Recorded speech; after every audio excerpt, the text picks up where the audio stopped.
నమస్తే, welcome to special debate. పశ్చిమ బెంగాల్ మరోసారి రగులుతోంది. కేంద్ర ప్రభుత్వం తీసుకొచ్చిన వక్ఫ్ బోర్డు సవరణ చట్టానికి వ్యతిరేకంగా పశ్చిమ బెంగాల్లో మొదలైన ఆందోళనల్లో భాగంగా మళ్లీ హిందువులపై దాడులు మొదలయ్యాయి.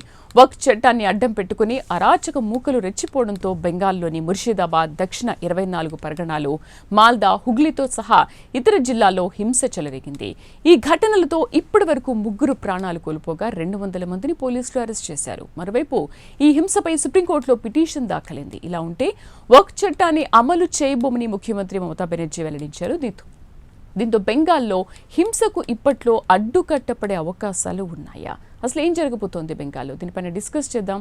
డిబేట్లో మనతో పాటు పార్టిసిపేట్ చేస్తున్నారు high court advocate and family counsellor Yamini Chandrika గారు. నమస్తే మ్యామ్. వక్ఫ్ అమెండ్మెంట్ యాక్ట్ అమల్లోకి వచ్చినప్పటి నుంచి కూడా ఎక్కడైనా గొడవలు జరుగుతూనే ఉన్నాయి. ఎస్పెషల్లీ వెస్ట్ బెంగాల్లో బాగా గొడవలు జరుగుతున్నాయి. అయితే వెస్ట్ బెంగాల్లో గొడవలు జరగడం అనేది ఇదేం కొత్త కాదు. ఏ చిన్న సంఘటన జరిగినా అక్కడ చాలా అల్లర్లు జరుగుతాయి. ఎస్పెషల్లీ ఇప్పుడు హిందువుల పైన అల్లరి ముక్కలు చాలా దాడులు కూడా చేస్తున్నాయి. వాళ్ళ ఇళ్ల పైన ఎంతమందిని చంపేశారో కూడా మనం చూసాము. చాలా దారుణంగా నెలకొంది. అసలు ఈ ముర్షిదాబాద్లోనే ప్రత్యేకించి ఎందుకు ఇంతగా గొడవలు జరుగుతున్నాయి? దీనికంటే ముందు మేము అసలు వక్ఫ్ చట్టం అంటే ఏంటి, ఈ యాక్ట్ని ఎందుకు తీసుకొచ్చారు, దీనివల్ల కలిగే ప్రయోజనాలు ఏంటి? వెస్ట్ బెంగాల్ సీఎం మమతా బెనర్జీ గారు ఆవిడ ఎప్పుడు ముస్లిమ్స్కి ఫేవర్గానే ఉంటారు. ఎందుకంటే ఆ ఓట్లే ఆవిడ అక్కడ ఆ చైర్లో కూర్చోటానికి డిసైడ్ అయ్యి ఉంటాయన్నమాట. 70% హిందువులు ఉన్నారు, 30% వరకు ముస్లిమ్స్ ఉన్నారు. బట్ ఆ 30% ముస్లిమ్సే ఆమెను ఆ సీట్లు కూర్చోబెట్టడానికి ఇంపార్టెంట్ అయి ఉంటాయి ఆ ఓట్లు. కాబట్టి ఆవిడ ఎప్పుడు వాళ్ళకి ఫేవర్గానే మాట్లాడతారు. ఆ విషయం మనం తర్వాత మాట్లాడుకుందాము. ఫస్ట్ అసలు ఈ వక్ఫ్ బోర్డు అనేది ఎలా ఫామ్ అయింది అనేది చూద్దాం. ఇది at the time of Britishers, ఆ టైంలో ఇది ఫామ్ అయింది. 1930లో ఇది ఫామ్ అయింది. 1913 ఓకే, ఆ టైంలో ఇది ఫామ్ అయింది అనమాట. ఓకే, అప్పుడు ఈ ముస్లిమ్స్కి అంతకు ముందు నుంచే అసలు వక్ఫ్ అంటే ఏంటి అంటే అల్లా పేరిట దానం ఇచ్చే భూమి కానీ లేదా ఆస్తులు కానీ నగలు నాణ్యాలు ఏవైనా సరే అల్లా పేరిట వాళ్ళు దానం ఇస్తారు. ఓకే, వాటి పర్పస్ ఏంటి అంటే పూర్ పీపుల్ని సర్వైవ్ చేయటానికి. ఆ పర్పస్తోనే అది ఫామ్ అయింది. ఈరోజు అది వేరే రీజన్స్గా మారిపోయింది. ఓకే, అలా ఫామ్ అయింది. దానికి ఆ టైంలో బోర్డు లాగా ఏమీ లేనప్పుడు ఏం చేశారు అంటే ఇన్ని ఇయర్స్ నుంచి అసలు అప్పుడు లేదు, అప్పుడేం లేదమ్మా. ఓకే, లేనప్పుడు అసలు ఇంకొక విషయం ఏంటి అంటే ఈ వక్ఫ్ అనేది అసలు ఖురాన్లో లేదు. ఇది ఖురాన్లో ఉన్న టర్మ్ కాదు. ఓకే, వీళ్ళకి వేరే ఖురాన్తో పాటు కొన్నింటిని ఫాలో అవుతూ వస్తారు. ఆ ఫాలో అయిన దానిలోనే ఇది ఉంది తప్ప ఖురాన్లో అయితే ఇది మెన్షన్ చేయలే. ఓకే, ఆ విధంగా ఆ వక్ఫ్ అనేది వచ్చింది. అది అప్పటి నుంచే ఇస్తూ ఉన్నారు. దానికి ఇచ్చిన ఏదైనా దానం కానీ ఏదైనా భూమి కానీ అది విశ్వం అంతమయ్యేంత వరకు దేవుడి పేరునే ఉంటుంది. మళ్ళీ మనం రీకలెక్ట్ చేసుకోవటానికి వీలు లేదు. ఒకసారి ఇచ్చామంటే అంటే ఇది ఎందుకు రీకలెక్ట్ చేసుకోవాలనేది కూడా తర్వాత చెప్తాను నేను. ఓకే, అలా ఇచ్చింది. తర్వాత వీళ్ళిద్దరూ వెళ్ళి ఈ సున్నీ షియా తెగలు ముస్లిమ్స్లో ఉన్నాయి కాబట్టి మేజర్గా ఎక్కువ మంది దానికి ఆ 2 రేసెస్కి రిలేటెడ్గానే ఉంటారు. సున్నీలకి షియాలకి సంబంధించి వీళ్ళు బ్రిటిష్ గవర్నమెంట్స్ దగ్గరికి వెళ్ళి అడిగారు, దీనికి ఒక బోర్డు లాగా ఏమీ లేదు, ఒక బోర్డు ఫామ్ చేసి దానిలో కొంతమంది మెంబర్స్ని మీరు పెడితే మేము మా మదర్సాలను కానీ లేదా మసీదులను కానీ ఆర్ఎల్స్ ముస్లిమ్స్కి రిలేటెడ్గా ఏదైనా సరే మేము డెవలప్ చేసుకోవటానికి, మా రిలీజియన్ని డెవలప్ చేసుకోవటానికి యూజ్ అవుతుంది అని చెప్పి అడగటం వల్ల బ్రిటిషర్స్ది ఇప్పుడు డివైడ్ అండ్ రూల్ పాలసీయే. వాళ్ళు ఆ టైంలో దాన్ని ఏర్పాటు చేశారు. ఓకే, వాళ్ళు వెళ్ళి కంప్లైంట్ చేసిన వాళ్ళు వెళ్ళి అడిగారు. కంప్లైంట్ ఏం కాదు, బ్రిటిషర్స్ని వీళ్ళు వెళ్ళి అడిగారు, రిక్వెస్ట్ చేస్తేనే వాళ్ళు అలా ఇచ్చారు. ఇస్తే ఆ రోజు అది ఫామ్ అయింది. ఫుల్ ప్లెడ్జ్డ్గా ఫామ్ అయింది ఎప్పుడు అంటే 1923లో. Okay, full ప్లెడ్జ్డ్గా. అసలు భారత ఖండంలోకి రావటమేమో 1930లో వచ్చింది ఈ బోర్డు.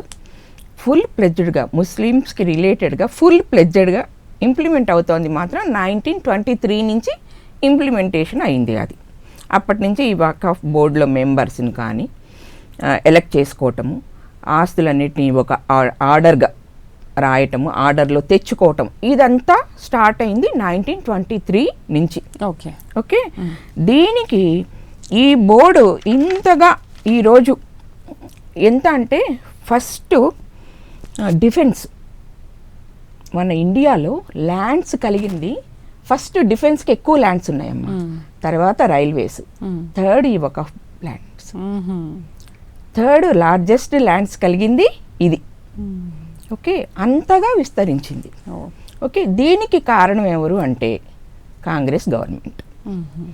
అంటే ఇక్కడ అనొచ్చు కాంగ్రెస్ గవర్నమెంట్ ఏం చేస్తుందని.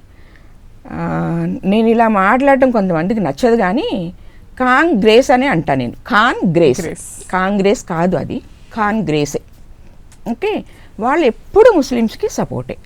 ఓకే ఎప్పుడు ఈరోజు అని కూడా అది ఈరోజు వరకు కూడా వాళ్ళకే సపోర్టు.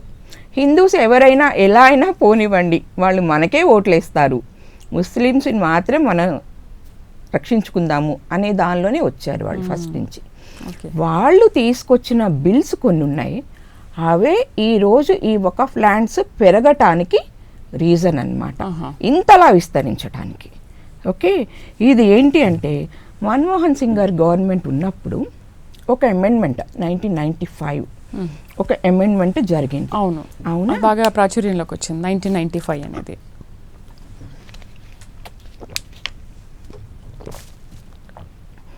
ఆ టైంలో ఆయన ఏమనిచ్చారంటే ఎవరైనా సరే ఈ ల్యాండ్ వక్ఫ్ ల్యాండ్ అని చెప్పి క్లెయిమ్ చేస్తే, వక్ఫ్ బోర్డు వచ్చి క్లెయిమ్ చేస్తే అది వాళ్ళ పరంగానే వెళ్ళాలి. ఏ కోర్టులో దానిని ఎగనెస్ట్గా ఇది వక్ఫ్ ల్యాండ్ కాదు మా ల్యాండ్ అని వెళ్ళడానికి లేదు. ఇది ఇండియాలో ఉన్న ఏ కోర్టులకి, లోయర్ కోర్టు నుంచి hire court of supreme court వరకు వెళ్ళటానికి లేదు. దానికి సంబంధించిన ట్రిబ్యునల్ ఒకటి ఉంటుంది, దానిలో అందరూ ముస్లిమ్సే ఉంటారు. ఓకే ఆ ట్రిబ్యునల్లోనే మనం వెళ్ళి ఫైట్ చేయాలి.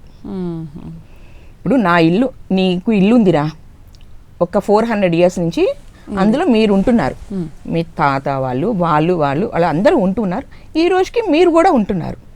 కానీ ఒక వక్ఫ్ బోర్డు మెంబరు అది వెళ్తూ మసీదు పక్కన ఇల్లు ఉంది, లేదు ఈ ఇల్లు బాగుంది అనే ఆలోచన తన మైండ్కి వస్తే ఇంకంతే, ఇది వక్ఫ్ ల్యాండే, ఈ ల్యాండ్లో ఇది కట్టారు అని చెప్పి వాళ్ళు క్లెయిమ్ చేస్తే ఆ ల్యాండ్ ఆయనకి వెళ్ళిపోవాల్సిందే.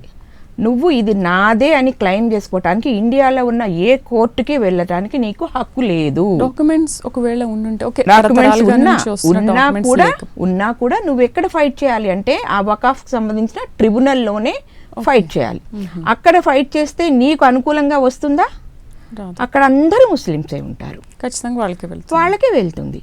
ఆ విధంగా దురాక్రమణగా ఆక్రమించిన భూములే ఈరోజు అది థర్డ్ ప్లేస్లోకి రావటానికి కారణం అయింది. అంటే ఏంటి, కేవలం అక్కడ మసీదు ఉన్నందుకేనా? మసీద్ అని కాదమ్మా, నేను ఎగ్జాంపుల్ చెప్పాను.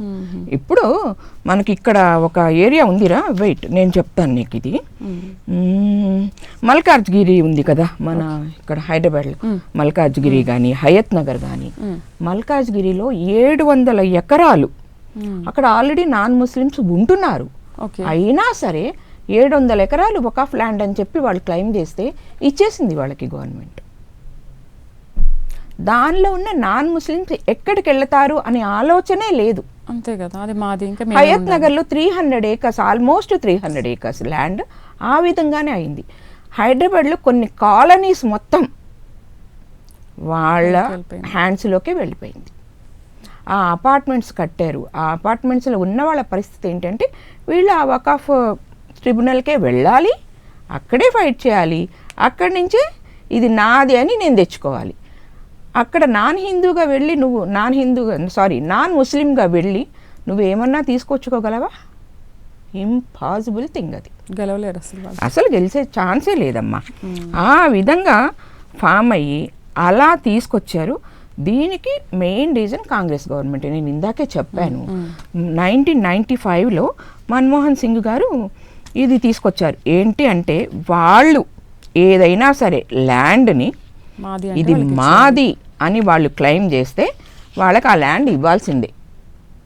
ఏదన్నా ఉంది అంటే మీరు ఆ ట్రిబ్యునల్లో ఫైట్ చేసుకోండి. ఫైట్ చేసినా వస్తుందా? రాదు, ఖచ్చితంగా వాళ్ళకే చేసుకోండి. అలా కాక మీరు ఎగనెస్ట్గా వెళితే 2 years మీకు పనిష్మెంట్ ఉంటుంది అని చెప్పారు ఆయన. అంత స్ట్రిక్ట్గా కాంగ్రెస్ గవర్నమెంట్ ముస్లిమ్స్కి ఫేవరబుల్గా చేసింది, చేస్తుంది.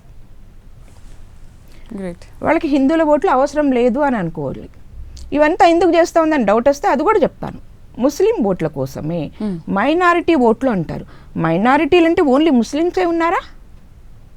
కాదు కదా, మిగతా వాళ్ళు ఉన్నారు కదా, క్రిస్టియన్స్ ఉన్నారు, ఇంకా వేరే ఉన్నారు కదా, సిక్కులని, ఇట్లా అందరూ వీళ్ళందరూ మరి మైనారిటీసే కదా. తక్కువ సంఖ్యలో ఉన్న వాళ్ళనే కదా మనం మైనారిటీస్ అంటాము. ఉన్నారు కదా వేరే వాళ్ళు కూడా మైనారిటీగా ఉన్నారు కదా, వాళ్ళ ఓట్లు అవసరం లేదా? ఓన్లీ ముస్లిం ఓట్లే మైనారిటీ ఓట్లా? ముస్లింలనే మనం మైనారిటీలుగా కన్సిడర్ చేస్తున్నామా ఈ దేశంలో? కాదు కదా. ఈ విధంగా వక్ఫ్ బోర్డు అరాచకాలకి అంతం లేకుండా చేసింది కాంగ్రెస్ గవర్నమెంట్. మన దేవాలయాల మీద గవర్నమెంట్కి పెత్తనం ఉంటుంది ఎప్పటి నుంచో. ఫస్ట్లో రాజులు దేవాలయాలను కట్టేవాళ్ళు, దానికి ధర్మకర్తలుగా రాజులే ఉండేవాళ్ళు, వాళ్ళ కంట్రోల్లోనే దేవాలయాలు నడిచేవి. తర్వాత గవర్నమెంట్ కంట్రోల్కి దేవాలయాలు రాజుల దగ్గర నుంచి గవర్నమెంట్ కంట్రోల్కి వెళ్ళిపోయాయి.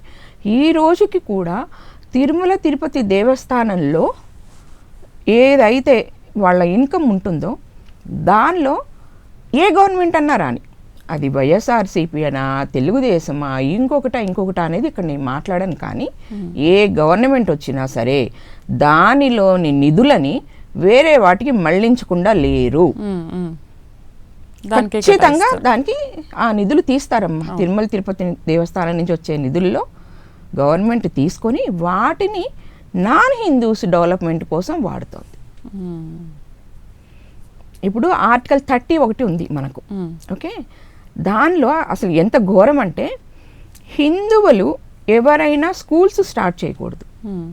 ఇన్ కేసు హిందువులు స్కూల్స్ స్టార్ట్ చేసినా దానిలో హిందూ మతానికి సంబంధించిన బోధనలు జరగకూడదు.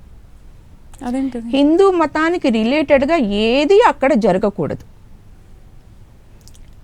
అదే ఆర్టికల్ 30 ఈ ముస్లిమ్స్కి క్రిస్టియన్స్కి ఏమని ప్రయోజనం ఇచ్చిందంటే వాళ్ళ మదర్సాలను ఏర్పాటు చేసుకోవచ్చు, చర్చికి రిలేటెడ్గా స్కూల్స్ని ఏర్పాటు చేసుకోవచ్చు, వాళ్ళ మత ప్రచారాన్ని దానిలో చేసుకోవచ్చు 30లో.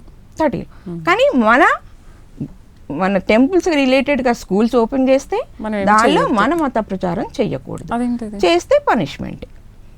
ఇవన్నీ అమెండ్మెంట్స్ తీసుకొచ్చారు కాంగ్రెస్ గవర్నమెంట్ ముస్లిమ్స్కి ఫేవర్గా.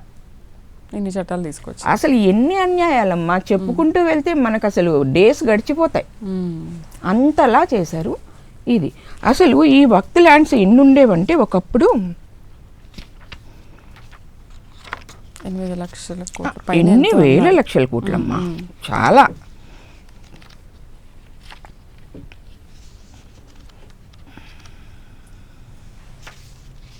ఒక్క నిమిషం, ఇది తీసేస్తారు కదా ఎడిట్లో.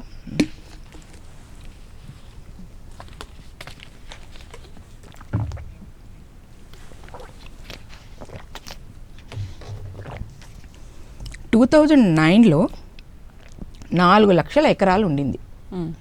ఓకే, 2009లో అందులో 3 లక్షల వరకు స్థిర చరాస్తులు ఉన్నాయి. అంటే ల్యాండ్స్ కానీ మసీదులు కానీ లేదా ఈ మదర్సాలు ఏవైనా సరే స్థిరాస్తులు చరాస్తులు కలిపి 3 లక్షల విలువైన ఆస్తులు ఉన్నాయి. ఏది 4 లక్షల ఎకరాలలో. ఓకే, ఈరోజు 15 years తర్వాత చూసుకుంటే 9,40,000 ఎకరాలు. అందులో 8,70,000 స్థిరాస్తులు, దాని వాల్యూ, దానిలో ఉన్న ఆ ల్యాండ్లో ఉన్న స్థిరాస్తుల వాల్యూ 8,70,000. చరాస్తులు 16,713 చరాస్తులు. వాటి టోటల్ వాల్యూ వచ్చి 1,20,000 కోట్లు. అంటే చూడు ఎంత డెవలప్ అయిందో, విత్ ఇన్ 15 yearsలో మోర్ దాన్ డబల్ అయింది. అవును. అవునా? ఈయన వస్తారు కదా, మన ఓవైసీ గారు వస్తారు మధ్యలో. ఆయనని నిన్న ఒకళ్ళు క్వశ్చన్ అడిగారురా, ఏమనంటే వెస్ట్ బెంగాల్లో గొడవలు అవుతున్నాయి కదా, హిందువుల్ని చంపుతున్నారు కదా, మీరు ఏమన్నా కామెంట్ చేస్తారా, లేదు ఏదైనా శాంతింపజేయడానికి ఒక మాట చెప్తారా అంటే, అది నా కాన్స్టిట్యున్సీ కాదు అన్నారు ఆయన. మరి పాలస్తీనా ఆయన కాన్స్టిట్యున్సీనా? గాజా ఆయన కాన్స్టిట్యున్సీనా? ఆయన జై పాలస్తీనా అని పార్లమెంట్లోనే అరుస్తారు కదా, మరి ఆయన కాన్స్టిట్యున్సీ కానీ దానికోసం ఎందుకు ఆయన అరుస్తున్నాడు? ఉంది వీళ్ళ మతస్థులే కదా. వీళ్ళ మతస్థులేమ్మా, మరి ఇక్కడ బెంగాల్ అల్లర్లు చేస్తుంది కాబట్టి వీళ్ళ మతస్థులే కదా. అందుకనే అండి ఎందుకు సానుభూతి తెలపట్లేదు. అదే ఒకప్పుడు కదా, రీసెంట్గానే కదా బంగ్లాదేశ్లో హిందువుల్ని నరికి చంపేసి అత్యాచారాలు చేస్తే మాట్లాడమంటే అది అసలు నా కంట్రీయే కాదు అన్నాడు. మరి పాలస్తీనా కూడా ఈయన కంట్రీ కాదు కదా, అఫ్ కోర్స్ అది తీసేయి. మరి ఇప్పుడు ఈయన కంట్రీలోనే కదా జరుగుతున్నాయి. ఇప్పుడు కంట్రీ కాదు అన్నాడు అప్పుడు, ఇప్పుడేమో నా కాన్స్టిట్యున్సీ కాదు అంటున్నాడు. ఏదైనా సరే ఆయన హిందువులకి ఫేవర్గా మాట్లాడారు. ఆయన హిందువులకి ఫేవర్గానే కాదురా, ఆయన ముస్లిమ్స్ కొంచెం తక్కువ లోయర్ క్యాడర్ ముస్లిమ్స్ ఉంటారు చూడు. ఇప్పుడు పాత బస్తీ ఉందమ్మా, మనం చూస్తాము లోయర్ క్యాడర్ చాలా చిన్న పనులు చేసుకుంటూ ఉండేవాళ్ళు, వాళ్ళు చాలామంది ఉంటారు. అవును కదా? ఏ రోజైనా ఆయన వాళ్ళ కోసం వచ్చి ఒక ఫైట్ చేశాడా రోడ్డు మీద? వాళ్ళకి ఇల్లు కావాలని గొడవ చేశాడా? వాళ్ళకి ఏమైనా షాపింగ్ కాంప్లెక్స్లు కావాలని గొడవ చేశాడా? చిన్న షాప్స్ కట్టుకుని వాళ్ళు బతుకుతారని చెప్పి చేశాడా? లేదు. ఏదైనా చిన్న లోన్స్ శాంక్షన్ చేయండి వాళ్ళ జీవనాధారం కోసం అని గొడవ చేశాడా? ఆయన వాళ్ళ కోసం ఎప్పుడు గొడవలు చేయలే. ఆయన గొడవలు చేసేదంతా ఇలాంటి వాటి కోసమే, పాలస్తీనా కోసం, గాజా కోసం, ఆర్ఎల్స్ ఇప్పుడు ఈ వకఫ్ బిల్లు అమెండ్మెంట్ని అడ్డుకోవడం కోసమే తప్ప ఆయన ప్రజల కోసం కూడా గొడవలు చేసింది చాలా తక్కువే. అవునా? ఈయన ఏమంటాడంటే బిఫోర్ అమెండ్మెంట్ బిల్ అప్పుడు ఒకరోజు ఇట్లాగే నేను చూశానమ్మా, ఏదో న్యూస్ ఛానల్లో పేపర్స్ పట్టుకొని ఉన్నాడు. ఒక ఉత్తరప్రదేశ్లోనే 1,21,000 వకఫ్ ప్రాపర్టీస్ ఉన్నాయి. దానిలో 1,12,000కి పేపర్సే లేవు. అంటే వీళ్ళు గుంజుకున్నవే, వీళ్ళ దగ్గర ప్రాపర్గా ఆ ప్రాపర్టీకి రిలేటెడ్ అయిన డాక్యుమెంట్స్ లేవు. 1,20,000లో 1,12,000కి లేవు అంటే ఇంకెన్నిటికి ఉన్నాయి? 8,000 ప్రాపర్టీస్కి వీళ్ళ దగ్గర డాక్యుమెంట్స్ ఉన్నాయి. ఈయన బాధ ఏంటి అంటే, ఈ అమెండ్మెంట్ తీసుకొస్తే దీనిలో ఫస్ట్ చెప్పిందే అది, అన్యాయంగా తీసుకున్న ప్రాపర్టీస్ని తిరిగి ఇచ్చేయాలి, ప్రాపర్ డాక్యుమెంట్ ఏదైతే లేదో అవి గవర్నమెంట్కి ఇచ్చేయాలి. అవును కదా? ఈయన బాధ ఏంటి, ఇప్పుడు 1,12,000 ఎకరాలు లేదా ప్రాపర్టీస్ గవర్నమెంట్కి ఇచ్చేయాలి కదా, అది ఆయన బాధ. ఆయన సొంత ప్రాపర్టీ లాగా ఫీల్ అయ్యాడనమాట ఆయన. అండ్ నేను సుప్రీంకోర్టు కూడా చెప్పింది కదా, అండ్ మధ్యంతర ఉత్తర్వులు కూడా ఇవ్వబోతోంది, ఆల్రెడీ ఇప్పుడు ఇచ్చేసి ఉంటుంది. లేదా 1 వీక్ ఇది పెట్టారు. ఈ రోజు మధ్యంతర ఉత్తర్వులు లేదు 1 వీక్ టైం ఇచ్చారు. ఓకే. సో నిన్న కూడా సుప్రీంకోర్టు ఏంటంటే 100 ఏళ్ల నాటి ఆస్తులు ఉండొచ్చు, దాంట్లో ఒకవేళ దానికి సంబంధించి డాక్యుమెంటేషన్ లేకపోతే మీరు ఏం చేస్తారు అని చెప్పేసి. అండ్ ఇంకొకటి, ఇప్పుడు సుప్రీంకోర్టు ఇంతగా నిరాకరించడానికి రీజన్ ఏంటి? ఇప్పుడు పార్లమెంట్లో ఆమోదం పొందింది, జేపీసీ వేశారు, ఇంత చేసినప్పటికీ కూడా ఎందుకు ఇన్ని ఆటంకాలు ఎదురవుతున్నాయి దీంట్లో? ఇది ఒకటమ్మా, బిల్ అయితే పాస్ అయింది, దీన్ని వెనక్కి తీసే క్వశ్చన్ లేదు. ఓకే. కాకపోతే మీరన్నట్లు కొన్ని ఏమన్నా మార్పులు చేర్పులు చెయ్యమని అయితే చెప్తుందేమో తప్ప దీన్ని టోటల్గా తీసేసేది అనేది జరగదు. ఓకే. అంటే వాళ్ళు అడిగింది ఏంటి అంటే, ముస్లిమ్స్ ఈ నేను చెప్పాను కదా ట్రిబ్యునల్లో నాన్ ముస్లిమ్స్ ఎందుకు అని అడిగారు. అవును, ఇది మన సుప్రీంకోర్టు వాళ్ళు అడిగింది. అది ఒక 5-6 అంశాల్లో 2 అంశాలు వాళ్ళు తీవ్రంగా వ్యతిరేకించారు. ఎందుకు నాన్ ముస్లిమ్స్ ఎందుకు ఇక్కడ, వీళ్ళెందుకు? అసదుద్దీన్ కూడా అదే మాట్లాడారు కదా, ఇప్పుడు మా దాంట్లో మీరు హిందువులని పెడతారా, మీ దాంట్లో మమ్మల్ని వద్దు అంటున్నారు, మరి మిమ్మల్ని వద్దు అని అంటే మీరు ఊరుకుంటారా ఏంటి, మరి మీరు చేసే దాంట్లో మమ్మల్ని ఎందుకు పెట్టుకోరు, నాన్ ముస్లిమ్స్ని మీరు ఎందుకు పెడుతున్నారు అనే క్వశ్చన్ కూడా బాగా. ఈ బీజేపీ గవర్నమెంట్ వచ్చిన దగ్గర నుంచి హిందూ టెంపుల్స్లో హిందువులే ఉండాలి అనేది కొంచెం ప్రచారం జరుగుతోంది తప్ప, ఇంతకుముందు తిరుమల తిరుపతిలో ఎంతమంది క్రిస్టియన్స్ జాబ్ చేశారు, మరి వాళ్ళేమీ హిందువులు కాదు కదా, ఉన్నారు కదా, తెలియని వాళ్ళు, అసలు హిందూ సనాతన ధర్మం గురించి తెలియని వాళ్ళు కూడా ఉన్నారు కదా. మరి దానిలో ఉన్నప్పుడు దీనిలో ఉంటే తప్పే ఉంది. అండ్ మోర్ ఎవర్ దీనిలో ఎందుకు నాన్ ముస్లిమ్స్ని పెట్టారు అంటే వీళ్ళు ఆక్యుపై చేసిన దానిలో మోర్ దాన్ 70% నాన్ ముస్లిమ్స్ ప్రాపర్టీసే కదా, అందుకని నాన్ ముస్లిమ్స్ అని పెట్టారు. ఎగ్జాక్ట్లీ. ఇది వరకు ఏదన్నా ఒక ప్రాపర్టీ ఇది నాది అని వక్ఫ్ బోర్డు డిక్లేర్ చేస్తే దానికి పేపర్స్ చూడకపోయినా కూడా అది వీళ్ళు తీసేసుకోవచ్చు. ఇప్పుడు వచ్చిన అమెండ్మెంట్లో ఏంటి అంటే కలెక్టర్ అది చెక్ చేసి ప్రాపర్టీ డాక్యుమెంటేషన్ లేకపోతే డాక్యుమెంటేషన్ అని కాదు, అది ప్రాపర్గా లేకపోతే అంటే వీళ్ళు ఏదైతే క్లెయిమ్ చేశారో అది కరెక్ట్గా ఉంటే ఓకే, అది వాళ్ళకే వెళ్తుంది. ఆర్ఎల్స్ ఎవరైతే ఆ డాక్యుమెంట్ అది ఆ ప్రాపర్టీలో ఉంటున్నారో వాళ్ళకి వెళ్తుంది. కానీ కలెక్టర్ అంత వెరిఫికేషన్ తర్వాత అదే ఇప్పుడు దాకా అలా జరగలేదు. అవును, అది ఒకటి కొత్తగా పెట్టేటప్పటికి వీళ్ళకి కొంచెం ఇబ్బందిగా ఉంది. అండ్ ఇంకొకటి ఏం పెట్టారంటే 2 స్త్రీలను పెట్టారు ఆ బోర్డులో. తర్వాత ఇన్ని సంవత్సరాల నుంచి ఈ వక్ఫ్ బోర్డులో ఆ సున్నీ షియా ఈ మేజర్ తెగల వాళ్ళే ఎక్కువ ఉంచారు. అది కాక వేరే వాళ్ళు కూడా ఉన్నారమ్మా దానిలో. వీళ్ళు రానియట్లేదు, వీళ్ళు వాళ్ళని రానివ్వట్ల, వాళ్ళకి డెవలప్మెంట్కి ఏమీ చెయ్యట్ల. వీళ్ళే ఈ ఆస్తులన్నిటినీ కబ్జా చేసుకొని వీళ్ళ హ్యాండ్స్లోనే పెట్టుకుంటున్నారు. కాబట్టి వీళ్ళు ఈ బిల్లుని వ్యతిరేకిస్తూ ఉన్నారు. ఇది ఈ వక్ఫ్ బోర్డుకి రిలేటెడ్గా కొంత సమాచారం. ఇది మొత్తం అయితే చెప్తే చాలా టైం పడుతుంది. అయితే మహిళల్ని 2 ఉంచాలి సభ్యులుగా అనేది ఫిక్స్ అయిందా మేడం? అది ఫిక్స్ అయిందమ్మా. ఓకే, అది ఖచ్చితంగా రాద్ధాంతం చేస్తారు వీళ్ళు. వాళ్ళకి హిందూస్లో అమ్మాయిలు అబ్బాయిలు సమానం, ముస్లిమ్స్లో అమ్మాయిల కంటే అబ్బాయిలు ఎక్కువ. ఇప్పుడు మనకు ప్రాపర్టీ ఇష్యూస్ వస్తే ఈక్వల్ ఇస్తారు, కానీ వాళ్ళకి అలా ఇవ్వరు.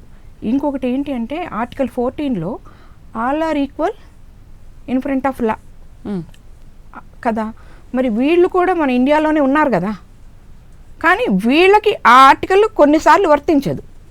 మనకు 18 ఏళ్ళకి ఆ అమ్మాయికి పెళ్లి చేయాలి, వాళ్ళకి 15 ఏళ్ళు వచ్చి అమ్మాయి ప్యూబర్టీ అయితే పెళ్లి చేసేయచ్చు. తర్వాత నలుగురిని మగవాళ్ళు పెళ్లి చేసుకున్నా క్వశ్చన్ చేయటానికి లేదు. అవునా? తర్వాత మనకు వచ్చేటప్పటికి మనకు మెయింటెనెన్స్ ఇవ్వాలి డైవర్స్ టైంలో. At the time of divorce husband maintenance and భరణం ఇవ్వాలి.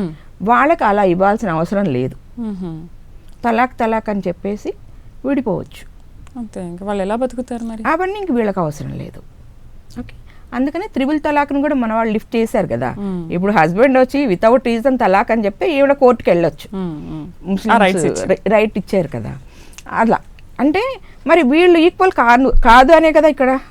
అవునా? ఏం చేసినా సరే బీజేపీ గవర్నమెంట్ ముస్లిమ్స్కి, అందులో కొంచెం లోయర్ క్యాడర్లో ఉన్న వాళ్ళకి మంచి కోసమే చేస్తుంది. అంటే ఇప్పుడు తీసుకున్న ఈ ల్యాండ్స్ కూడా అలా లేని వాళ్ళకి ఇస్తుంది. ఏదైనా సరేరా, ఈరోజు ఇది అది అని కాదు. ఆ 3 తలాక్ లిఫ్ట్ చేసింది, దానివల్ల ఎవరు బెనిఫిట్ పొందారు? హిందువులకు ఉందా అసలు? అది నాన్ హిందూస్లో ఎవరికి అది లేదు, వాళ్ళే బెనిఫిట్ పొందారు కదమ్మా. దానికి ఇప్పుడు ఇది వక్ఫ్ బిల్లులో ఇది అమెండ్మెంట్స్ తీసుకొచ్చారు. 2 స్త్రీలను తీసుకురమ్మన్నారు, తర్వాత వేరే రేసెస్ నుంచి కొంతమందిని తీసుకొచ్చి దానిలో పెట్టమన్నారు, నాన్ హిందూస్ని పెట్టమన్నారు. దానివల్ల యూజ్ ఎవరికి? వాళ్ళకే కదా. మరి ఇవన్నీ ఇట్లా చేయరు. వాళ్ళు ఏమనుకుంటున్నారు, సెంట్రల్ గవర్నమెంటే దీన్ని అధీనంలోకి తీసుకుని వాళ్ళే ఇంకా అమ్మేసుకొని వాళ్ళ లాభం పొందుతారేమో అని. అది వాళ్ళకి భయం ఉంది. అంటే బీజేపీ అదాని అంబానీకి కొమ్ము కాస్తుంది కాబట్టి మన దగ్గర నుంచి ల్యాండ్స్ తీసుకొని వాళ్ళకి ఇస్తుంది అని. అంటే వీళ్ళ దగ్గర ప్రాపర్ డాక్యుమెంట్ ఉంటే దాన్ని ఎవరు ఏమి చెయ్యరు. చేయొచ్చు కదా, మీరు ఎలా ఇస్తారు అని చెప్పి. ప్రాపర్టీస్కి నేను అనేది అదేరా, నువ్వు ఇంత ప్రాపర్టీ కలిగి ఉన్నావు, నీ ప్రాపర్టీస్కి డాక్యుమెంటేషన్ కరెక్ట్గా ఉంటే నువ్వు సుప్రీంకోర్టు దగ్గర కూడా వెళ్ళి ఫైట్ చేసి నీ ప్రాపర్టీ నువ్వు తెచ్చుకోవచ్చు. గవర్నమెంట్ అమెండ్మెంట్లో ఏం చెప్పింది అంటే ప్రాపర్ డాక్యుమెంటేషన్ లేకుండా ఏవైతే మీరు నాన్ ముస్లిమ్స్ దగ్గర నుంచి కానీ గవర్నమెంట్ దగ్గర నుంచి కానీ తీసుకున్నారో ల్యాండ్స్, ఆ ల్యాండ్స్ని తిరిగి ఇవ్వండి అని చెప్పింది తప్ప ప్రాపర్ డాక్యుమెంట్ ఉండి అవన్నీ వాటిని మాకొద్దు అవసరం కూడా లేదు, ఎవరు టచ్ అయ్యారు కదా. అసలు ఎంత అరాచకం అంటే ఓల్డ్ పార్లమెంట్ ఉంది కదా, అది కూడా వక్ఫ్ ల్యాండ్ అని చెప్పారు వాళ్ళు. ఇదేమా రాష్ట్రపతి భవన్ ద్వారకాలో బేట్ ద్వారకా అసలు ఇంకా కనపడింది. అంతెందుకు మన కుంభమేళా జరిగిన ప్లేస్ కూడా వక్ఫ్ ల్యాండ్ అని చెప్పారు. ఇంకా ఇండియా మొత్తం అప్పుడు ఆయన సుప్రీంకోర్టులో ఒక జడ్జి ఉన్నారు, ఆయన అన్నారనమాట, ఇంకెందుకు ఈ న్యాయస్థానం కూడా మీదే అనుకుని తీసేసుకోండి అన్నారు ఆయన. అలా జరుగుతోంది. ఇది వకాఫ్కి రిలేటెడ్గా. ఇప్పుడు వెస్ట్ బెంగాల్లోకి వెళ్దాం. ఓకేనా? వకాఫ్కి రిలేటెడ్గా క్లియర్గా వచ్చిందా, ఇంకేమైనా డౌట్ ఉందా? అంతే. ఓకే. అంటే ఇప్పుడు బెంగాల్లో మామూలుగా జరుగుతున్న సంఘటనలు ఇలా ఉంటే సుప్రీంకోర్టు వక్ఫ్ అమెండ్మెంట్ యాక్ట్కి సంబంధించి విచారణకు ఆదేశించిన టైంలో అప్పటికి ఇప్పటికి ఇంకా అల్లర్లు చాలా పెరిగిపోతున్నాయి వెస్ట్ బెంగాల్లో. Especially what is the specialization of Murshidabad? ఎందుకంటే అక్కడ ముస్లింలు చాలా ఎక్కువగా ఉంటారు, 67% ఉంటారు, అండ్ హిందువులు 33% ఉంటారు అని అంటున్నారు. ముర్షిదాబాద్, మాల్దా వీటన్నిటిలో ముస్లిమ్స్ పర్సంటేజ్ ఎక్కువ, హిందూస్ పర్సంటేజ్ తక్కువ. కానీ అవన్నీ ఇండియాలోనే ఉన్నాయి కదా. ఇది ఇప్పుడు బంగ్లాదేశ్లో అంటే ముస్లిమ్స్ ఎక్కువ, హిందువులు తక్కువ కాబట్టి అరాచకాలు చేశారు, వాళ్ళు పాపం చచ్చిపోయారు లేదా పారిపోయి ఇచ్చారు అని అనుకుంటున్నారు. మన వెస్ట్ బెంగాల్ అనేది ఎక్కడుంది? ఇండియాలో ఒక పార్టే కదా. అసలు ఏ స్టేట్ గవర్నమెంట్కి సెంట్రల్ గవర్నమెంట్ ఒక లా చేస్తే దాన్ని నేను నా స్టేట్లో ఇంప్లిమెంట్ చెయ్యను అనే హక్కు లేదు. ఖచ్చితంగా చేయాల్సిందే, చెయ్యకపోతే ఊరుకునేదే లేదు. అది ఆర్టికల్ 256, 131 ఈ 2 ఆర్టికల్స్ని బేస్ చేసుకొని కేంద్ర ప్రభుత్వం సెంట్రల్ గవర్నమెంట్ మీద యాక్షన్ తీసుకోవచ్చు. ఏది ఇప్పుడు ఈ వకాఫ్ బిల్లుని, అమెండ్మెంట్ అయిన బిల్లుని నేను ఇంప్లిమెంట్ చెయ్యను నా స్టేట్లో అని అంటున్నారు కదా మమతా బెనర్జీ, ఆవిడ మీద ఈ 2 ఆర్టికల్స్ని యూజ్ చేసి ఆవిడ మీద చర్య తీసుకోవచ్చు. ఓకే, ఆ రైట్స్ ఉన్నాయి. ఆర్టికల్స్ మనకి ఇచ్చింది, కాన్స్టిట్యూషన్ చాలా రైట్స్ ఇచ్చింది మనకు. మరి ఏంటి గవర్నమెంట్కి తెలియదా ఇప్పుడు ఆ 2 ఆర్టికల్స్లో ఇలాంటి రైట్స్ ఉన్నప్పుడు? ఆవిడ ఎలాగో నెక్స్ట్ ఇయర్ ఎలక్షన్స్ వస్తున్నాయి కదా, దాన్ని బేస్ చేసుకొని మాట్లాడుతున్నారేమో అని అనుకుంటున్నాను. ఎందుకు అన్ని సంఘటనలు జరుగుతున్నప్పటికీ కూడా ఎందుకు నివారించలేకపోతుంది? ఇంకా వాళ్ళకి ఫుల్ సపోర్ట్గా ఎందుకు మాట్లాడుతుంది? ఓట్ల కోసమే. అంటే అక్కడ హిందువులు చాలా మంది నష్టపోతున్నారు కదా, అది ఆలోచించట్లేదా? అమ్మా నేను ఒకటి చెప్పనా, ఓట్ల కోసం లేదా కుర్చీ కోసం, పదవి కోసం అమ్మా నాన్నల్నే తాకట్టు పెట్టే మనుషులు. ఓకే, ఇంకా వేరే ప్రజలు వాళ్ళతో వీళ్ళకి ఏంటి కాబట్టి అవసరం లేదు. హిందువులు పిచ్చోళ్ళు, ఎలా అయినా ఓట్లు వేయాల్సిందే, వేస్తారు. ముస్లిమ్స్ మాత్రమే ఆలోచించి వేస్తారు. కాబట్టి వాళ్ళ ఓట్లని ఈవిడ తీసుకుంది. ఇదే కదా కాంగ్రెస్ పరిపాలించినప్పుడు కూడా జరిగింది. వాళ్ళు ముస్లిమ్స్కి ఫేవర్గానే కదా. మన్మోహన్ సింగ్ హయాంలో 213 ప్రైమ్ ల్యాండ్స్ వకాఫ్ బోర్డుకి ఇచ్చేసింది తెలుసా కాంగ్రెస్ గవర్నమెంట్. ఎందుకు ఇచ్చింది? కేవలం ఓట్ల కోసమే ఇచ్చింది.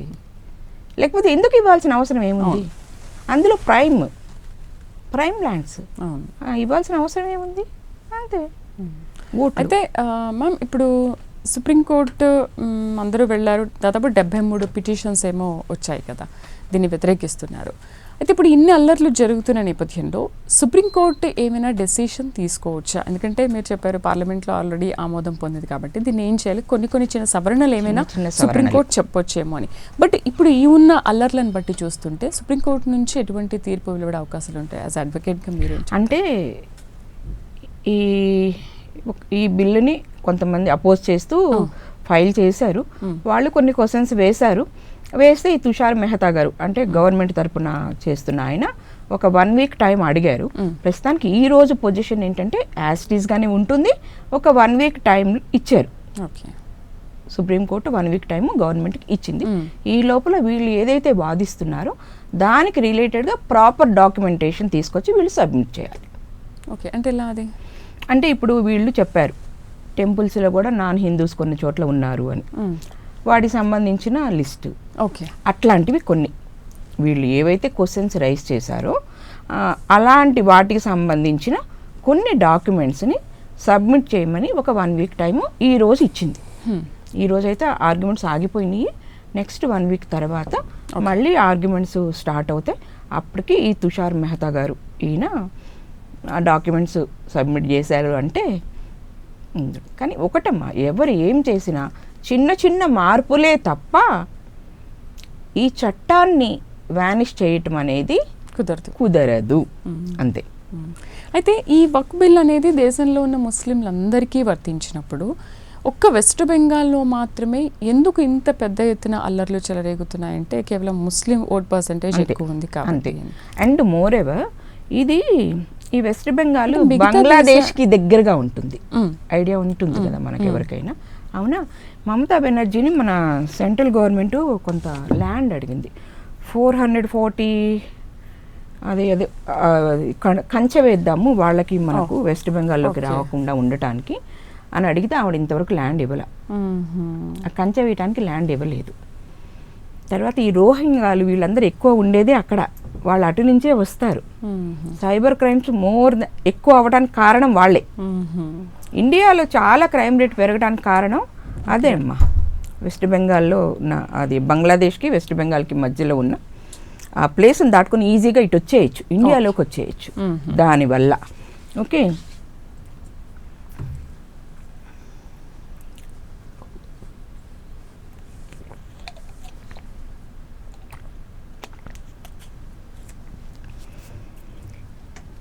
ఆవిడ ఎప్పుడైతే ఆ స్టేట్మెంట్ పాస్ చేశారో, నేను వెస్ట్ బెంగాల్లో వక్త్ బిల్లుని, అమెండ్మెంట్ బిల్లుని ఇంప్లిమెంట్ చెయ్యను అనేటప్పటికీ ముస్లిమ్స్ రెచ్చిపోయారు.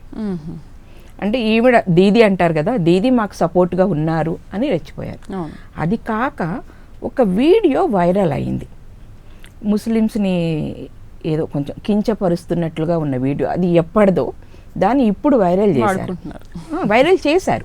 చేసేటప్పటికి ఫ్రైడే రోజు నమాజ్ అయిపోయింది, ఆఫ్టర్ నమాజ్ 2 o'clock తర్వాత హిందువుల ఇళ్లల్లోకి జొరబడి, హిందువుల వ్యాపార సంస్థల్లోకి జొరబడి తగలబెట్టి వాళ్ళని కొట్టి ఇద్దరినైతే చంపేసి నానా బీభత్సం చేశారు.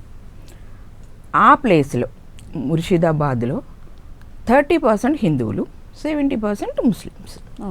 ఓకే, వీళ్ళకి ఇంకా ఎటు వెళ్ళాలో తెలియక ఆ 400 అని కొంతమంది అంటున్నారు, 500 అని కొంతమంది అంటున్నారులే, వీళ్ళకి ఎటు వెళ్ళాలో తెలియక మాల్దా ఆ స్టేట్లోకి వెళ్ళి ఒక స్కూల్లో తలదాచుకొని బతుకుతున్నారు. అంటే మనం ఎక్కడున్నాము? హిందువుల దేశంలో. అంటే ఇలా అన్నా నేను ఎవ్వరు తప్పుగా అనుకోవద్దు. At the time of independence Pakistan ఎందుకు విడిపోయింది? మతపరంగానే విడిపోయింది. అవునా? ముస్లిమ్స్ అందరూ పాకిస్తాన్కి వెళ్ళాలి, హిందువులు పాకిస్తాన్లో ఉన్న హిందువులందరూ ఇండియాకి వచ్చేయాలి రావాలని. ఇక్కడ ఇంకా అన్యాయం ఏంటో చూడు. ఆ టైంలో ఎవరైతే పాకిస్తాన్ నుంచి ఇండియాకి వచ్చారో హిందువులు, వాళ్ళు ఏం చేశారంటే వాళ్ళ ప్రాపర్టీస్ అన్నీ ఇండియా నుంచి వెళుతున్న ముస్లిమ్స్కి ఇచ్చేశారు. ఇక్కడ ముస్లిమ్స్ ఏం చేశారు, దీన్ని ఒక ల్యాండ్కి ఇచ్చేశారు. అంటే అటు నుంచి వచ్చిన హిందువులకి ఇవ్వాలి కదా, ఇవ్వలేదు. అలా అంత అరాచకంగా చేసినప్పుడు ఇది ఎవరి రాజ్యం? హిందూ రాజ్యమే కదా, హిందూ దేశమే కదా. దీనికి కాదు అనే హక్కులు ఉంటాయి. అసలు ప్రపంచంలో బతుకున్న హిందూ దేశం ఇది ఒకటేనమ్మా. 56 ఉన్నాయి ముస్లిం కంట్రీలు. ఏ కంట్రీలో వీళ్ళకి నోరు లెగవటానికి ఛాన్సే లేదు. ఏ కంట్రీలో ఈ వక్ఫ్ బోర్డు లేదు. మన దగ్గరే ఈ దరిద్రం అంతా ఉంటుంది. మనోళ్ళు చేసిన తప్పే, కాంగ్రెస్ గవర్నమెంట్ చేసిన తప్పు అక్కడి నుంచే వచ్చింది. అవునా? మరి ఇక్కడున్న హిందువులు ఎక్కడికి వెళ్ళాలి? హిందూ దేశంలో హిందువులకి రక్షణ లేకుండా పోయింది. వాళ్ళు తట్టా బుట్టా పట్టుకొని ఇల్లులు వాకిళ్ళు వదిలేసుకొని వ్యాపార సంస్థలు కాలుతూ ఉంటే చూస్తా ఎంత అన్యాయం, ఎంత అరాచకం. ఇంత అయిపోయినాక ఈరోజు ఆవిడ ఏం చెప్తోంది, ఒకసారే ఉడతాము ఒకసారే చేస్తాము, దీనికి ఇన్ని అల్లర్లు ఎందుకు జరుగుతున్నాయి, అల్లర్లు చేయకండి అని చెప్తుంది. నిప్పు పెట్టి ఫైర్ ఇంజన్కి ఫోన్ చేసినట్లుంది. అది కరెక్టేనా? అదే madam, chief justice Sanjay Khanna కూడా నేరుగా సుప్రీంకోర్టుని ఒక క్వశ్చన్ చేశారు. ఏంటంటే హిందూ ఎండోమెంట్స్ బోర్డులో ముస్లింలు ఉండనివ్వరా అని చెప్పేసి సేమ్ ఓవైసీ ఏదైతే మాట్లాడారో ఉండనిస్తున్నారా అని ఖన్నా కూడా ఉండనిస్తున్నారా అని ఉండనిస్తున్నారా అలాగే అడుగుతారా? ఒకటి, ఆ ముగ్గురు ఉన్నారు ఎవరైతే జస్టిస్లు ఉన్నారో వాళ్ళు హిందువులు, వీళ్ళకి డౌట్ వస్తుంది కదా. వాళ్ళు ఏమని చెప్తారంటే, వన్స్ నిజంగానే అమ్మా ఆ ప్లేస్లో కూర్చున్న వాళ్ళకి మతాలు కులాలు ఏమీ ఉండవు. వాళ్ళు ఎవరి వైపు ఎవిడెన్స్ కరెక్ట్గా ఉంటే, న్యాయం అని మాట్లాడను కానీ నేను, ఎవరి వైపు ఉన్న ఎవిడెన్స్ కరెక్ట్గా ఉంటే వాళ్ళకి మాత్రం తీర్పిస్తారు. ఈ రోజుల్లో న్యాయానికి చోటు లేదు. న్యాయం చాలా మాట్లాడితే చాలు, అక్కడ అన్యాయమే ఉందని అంటే న్యాయం చాలా కాస్ట్లీ అయిపోయింది. అదైతే నిజం 100%. అవును.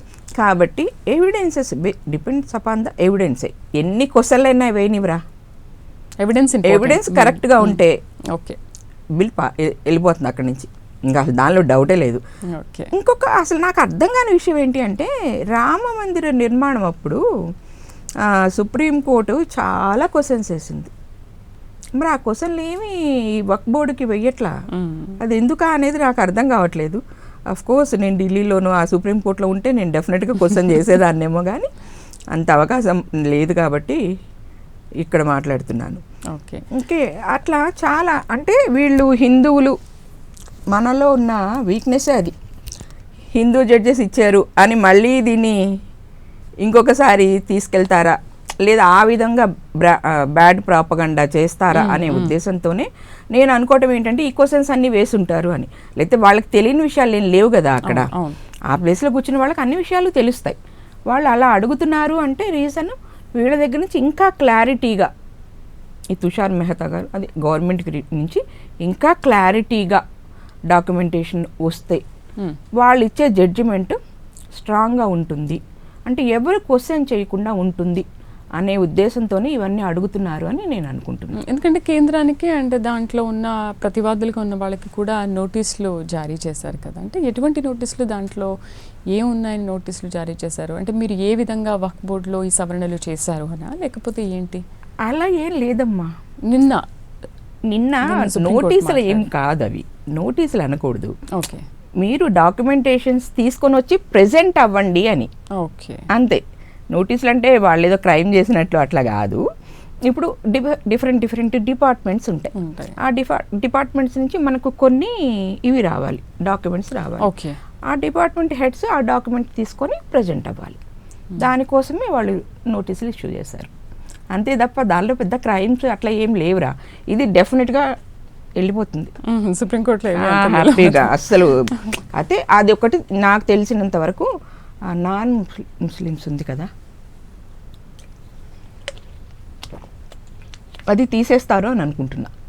ఓకే, అంటే దీంట్లో ఉన్న ఈ 4-5 అంశాల్లో ఇది ఒక్క అంశం మాత్రమే మేజర్గా అది ఉంటాయి. మహిళల్ని ఉంచొద్దు, మహిళల్ని ఉంచుతారు. ఎందుకంటే మహిళలు ఏమి నాన్ ముస్లిమ్స్ కాదుగా, ముస్లిమ్స్ మహిళల్ని ఉంచమన్నారు కదా, నాన్ ముస్లిమ్స్ని ఉంచమన్నారు దాని ఆ బోర్డులో. వాళ్ళని తీసేస్తారేమో అని అనుకుంటున్నాను నేను. అందుకనే దాన్ని అంత స్పెసిఫిక్గా అడిగారు వాళ్ళు. హిందూ బోర్డుల్లో ముస్లిమ్స్ ఉన్నారా, లేదా క్రిస్టియన్ బోర్డ్స్లో ముస్లిమ్స్ ఉన్నారా అని అడగడానికి రీజనే అది. ఒకవేళ ఉన్నారు అని వీళ్ళు ఎక్కడి నుంచైనా తీసుకొచ్చి చూపిస్తే అది కూడా అంతే. రైట్, చివరిగా ఏం చెప్పాలనుకుంటున్నారు మ్యామ్, ఎస్పెషల్లీ బెంగాల్లో జరుగుతున్న అల్లర్లకు కానీ వక్ఫ్ బోర్డ్ అమెండ్మెంట్ బిల్ గురించి కానీ? హిందువులు ఇప్పటికైనా వాళ్ళ యొక్క సెక్యులరిజంని కొన్ని విషయాల్లో వదులుకుంటే బాగుంటుంది. తోటి హిందువుల్ని వాళ్ళు రక్షించుకోగలుగుతారు. ఇలాగే అన్యాయానికి అరాచకాలకి గురి అవుతున్న వాళ్ళని మనం సేవ్ చేసుకోగలుగుతాం. అంటే అన్ని విషయాల్లో సెక్యులరిజంను వదలమని నేను చెప్పను, కానీ కొన్ని విషయాల్లో ఖచ్చితంగా సెక్యులర్ అనే వర్డ్ని పక్కన పెట్టేయాలి. ఈ రోజుకైనా ఇప్పటికైనా వాళ్ళ కోసం వాళ్ళు ఆలోచించుకోవటం అనేది స్టార్ట్ చేస్తే ఇంకా ముందు ముందు ఈ ఒక్క దేశంలో అన్నా హిందువులు బతుకుతారు అని నేను అనుకుంటున్నాను. లేదు అంటే మనది ఇంకొక ఆఫ్ఘనిస్తాను తయారవుతుంది, ఇంకొక పాకిస్తాను, ఇంకొక బంగ్లాదేశ్. ఇప్పుడు పశ్చిమ Bengal already equal to Bangladesh అయింది కదా. ఇంకా అక్కడి నుంచి నెక్స్ట్ నిన్న మన ఆంధ్రాలో నెల్లూరులో ర్యాలీ చేశారు. ఆయన ఏమని స్టేట్మెంట్ ఇచ్చాడు అంటే ఇది ట్రైల్ మాత్రమే, సినిమా ముందు చూపిస్తాము అని. అంటే ఏం చేస్తారు, బతకనివరా? సినిమా ఏంటి అసలు? ఆ మాటలేంటి? లీడర్స్ అందరూ మాట్లాడారు ఈ విషయం. అసలు ఆ మాటలేంటి? అవి తప్పు కదమ్మా, అలా మాట్లాడకూడదు. అందులో ఇది కోర్టు పరిధిలో ఉంది.